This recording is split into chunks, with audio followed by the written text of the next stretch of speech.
So you're looking to get a new ultralight gaming mouse. Well, look no further, because today we're going to be comparing 3 of the top gaming mice.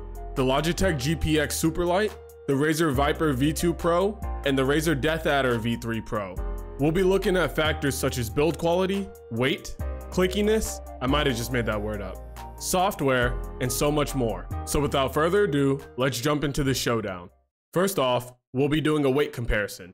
The lightest advertised weight out of all of the mice is going to be the Viper V2 Pro, coming in at 58 grams, while the Superlight and the Deathadder come in at a whopping 63 grams. These seem to be pretty accurate based on my own weights I took of each mouse, give or take a gram.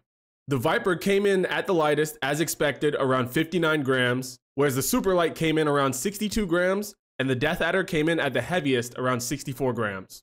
However, I've seen many people mention that if you take the removable USB dongle off of the Superlight, you can reduce the weight a bit, which I then did, and was able to get the Superlight down to 60 grams, only 1 gram heavier than the Viper V2 Pro. Keep in mind that if you keep that USB dongle cover off, you risk getting dust and debris into the opening, which I don't believe will affect its performance. However, I just prefer not to deal with that.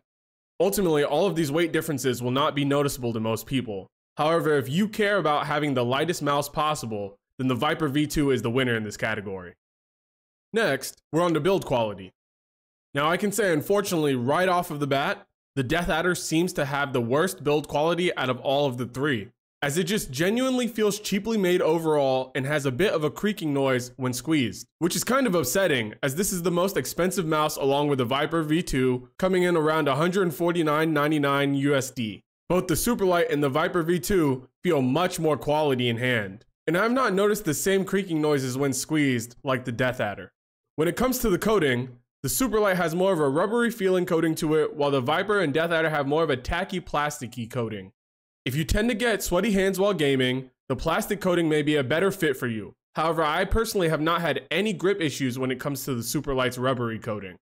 Also, all 3 mice come with grip pad stickers included that you can put on the mouse to improve your grip.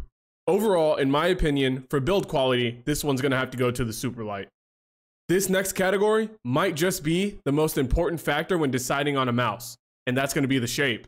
When it comes to shape, normally you first wanna account for what type of grip you normally use. In case you don't already know, the 3 main grip types are gonna be palm, claw, and fingertip. Here's a short explanation for the 3.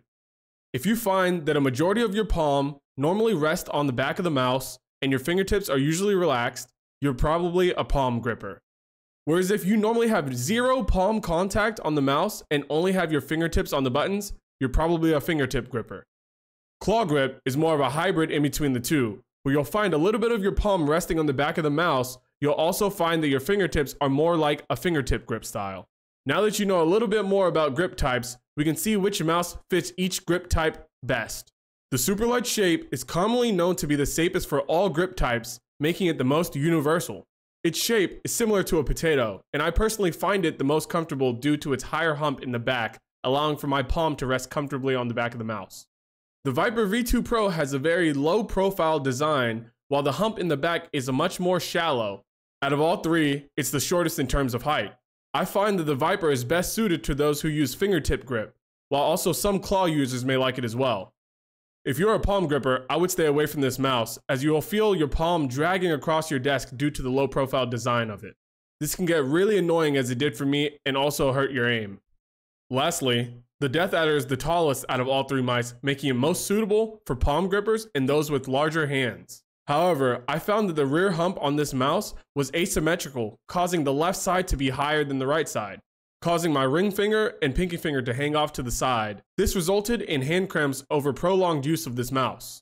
So be aware, if you're going to be using this mouse for long periods at a time, you may find it a bit uncomfortable. For the shape category, the point's going to have to go to the Logitech Superlight, as it has the most versatile shape for any grip type, and is usually the most comfortable for people using it for long periods at a time. Now, let's focus on the sounds and feel of the buttons and the wheel. The GPX Superlight is featuring Omron 20M switches, which are very reliable. In the past, there have been reports of a double-click issue with the GPX Superlights. However, this has gone down tremendously over time, most likely due to Logitech's improved quality control.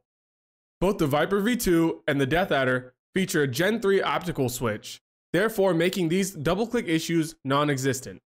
It is also worth noting that optical switches tend to have a much longer lifespan than mechanical switches, which you see on the Superlight. Omron 20M switches are rated for roughly 50 million clicks, whereas the optical switches you see on the Razer are rated for around 90 million clicks. This is almost double the lifespan you see on the Superlight. Let's take a listen to the click sounds of each mouse.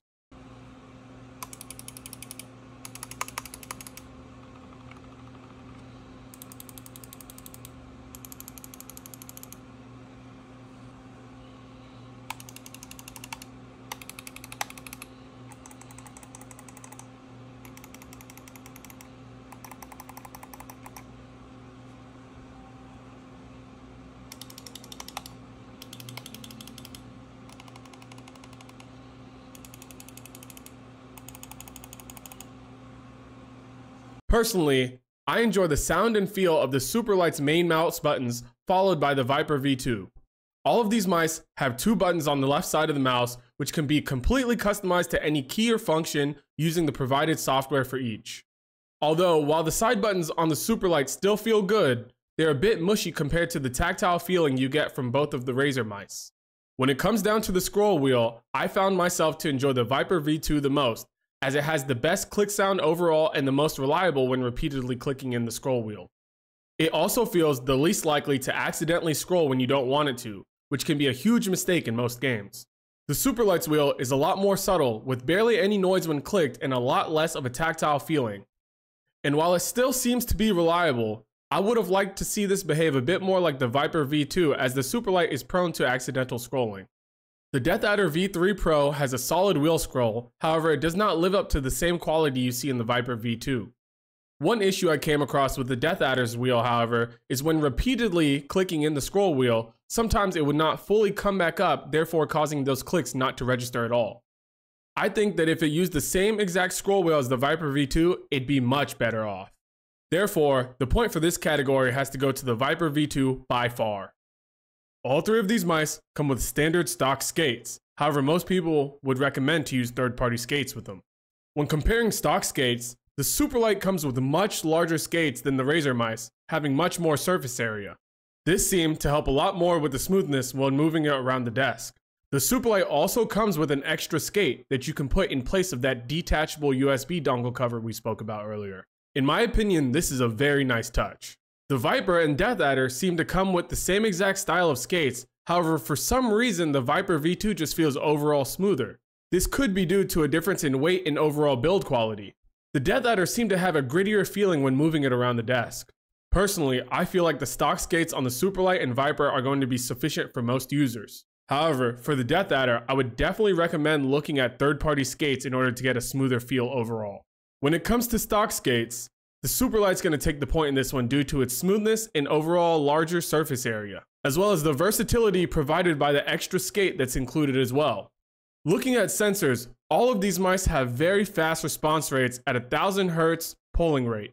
Additionally, both Razer mice can be boosted up to 4000 Hz polling rate with the purchase of the additional hyper-polling wireless dongle offered by Razer. This usually goes for around $30 USD. If you ask me though, 4000 Hz is a bit unnecessary, as most people won't even be able to tell the difference between that and 1000 Hz. But if you feel like polling rate makes a big difference for you, just know that in order to get that 4000 Hz polling rate, you're going to have to buy an additional attachment.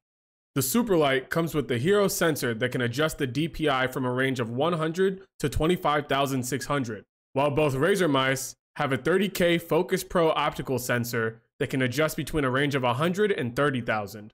In my opinion, the extra DPI range that the Razer mice offer is negligible to most users, as nobody's really using above a 20,000 DPI. However, I'm going to have to give a point to both Razer mice, as they offer a higher DPI range and the 4000 Hz polling rate. The battery life for all of these mice is at the point where you will find yourself rarely needing to charge them. Razer boasts a 90-hour battery life for both the Viper and the Deathadder. However, this goes down to 24 hours if using the 4000 Hz polling rate, while the Superlight is rated for 70 hours of battery life. Although, through the experience of most of the users using these mice, we actually see that the Superlight tends to have a longer battery life out of all 3 mice. This is most likely due to more energy consumption from the optical sensors and switches that Razer mice offer. We also see that the Superlight has the fastest charge time from 0 to 100% in around an hour and a half, whereas the Viper and the Deathadder have a much slower time ranging anywhere from 3 to 4 hours to get from 0 to 100%. Now, if we actually look at the battery charging ports, you'll notice that the Superlight is still sporting a micro USB, which could be a turnoff for some people. In comparison, both Razer mice come with a more updated USB-C charging port.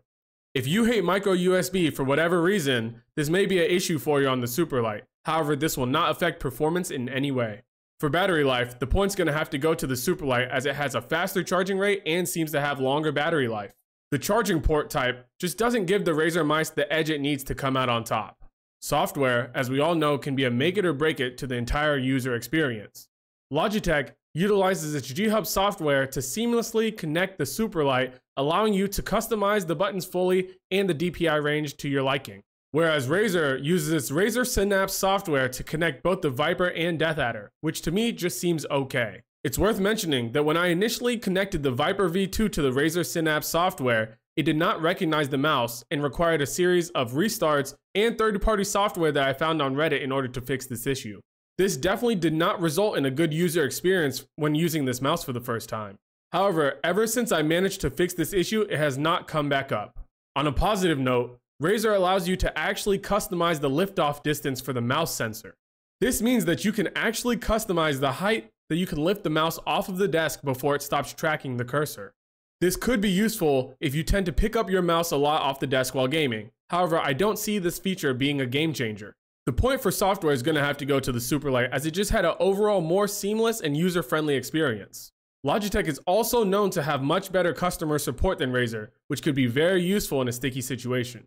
Now that we know the features for each mouse, let's take a look at their price points. The following prices may vary based on your location. However, in the US, the Superlight can be found for $129.99 USD, whereas the Deathadder and Viper go for usually around $149.99 USD. Given that it's only a $20 difference, I would say that the Viper V2 actually has the best bang for its buck at its price point. Although due to the Superlight now being a few years old and the predecessor to the Superlight 2, you can sometimes find it on sale for $99, which could be a hard deal to pass up. Overall, at all of their retail prices, the Viper V2 takes the point for this category. Remember, at the end of the day, the most important factor is how comfortable the mouse feels for you. If you can't use the mouse comfortably, at the end of the day, none of these features matter. Looks like based on our scoring, the Superlight's going to take the trophy home today. However, the Viper V2 gets a close second place due to its updated specs and overall quality. Unfortunately, it seems that the Deathadder leaves a lot to be desired, especially since it shares most features with the Viper V2, but just comes in as a lesser quality mouse overall. It definitely can be a mouse that caters for those who feel the Superlight and the Viper are too small for them. If you're still torn between these mice, I would highly recommend that you go into the stores and actually test these mice out for yourself. Or you can always order them online, test them out, and return the ones you don't like. Hopefully this video has helped you make a decision on which one to choose. And if you've enjoyed this video, please make sure to like and subscribe. It really helps out the channel. Thank you for watching. See you guys next time.